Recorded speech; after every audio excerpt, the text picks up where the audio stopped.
அஸ்ஸலாமு அலைக்கும் வரஹ்மத்துல்லாஹி வபரகாத்துஹு. அல்ஹம்துலில்லாஹ். நம்ம போன பதிவில் பாடம் 7 பயிற்சி 1 வந்து நம்ம ஃபுல்லாக கம்ப்ளீட் பண்ணோம். அதாவது பயிற்சி 1ல் என்ன கொடுத்துருந்தாங்க அப்படின்னா அலிஃப் தொம்மா, அதாவது ஹரக்கத்து, அலிஃப்க்கு மேலே போடக்கூடிய ஹரக்கத்துக்கு வந்து நம்ம தொம்மா அப்படின்ற ஹரக்கத்தை வச்சு அதை நம்ம எப்படி உச்சரிக்கணும் அப்படின்றத பார்த்தோம்.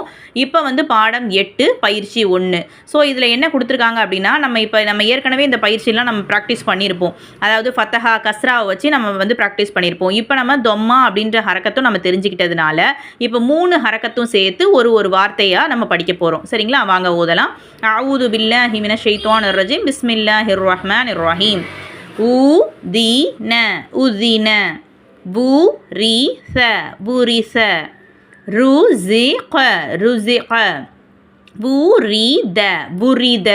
ஸோ ஏன் இதை எதுக்காக நான் அப்படின்னு படிக்கிறேன், அலிஃப் தொம்மா அப்படின்றதுனால படிக்கிறேன். தா கஸ்ரா தி, நூன் ஃபத்தஹா ந, உஸின அப்படின்னு சொல்லி படிக்கிறேன்.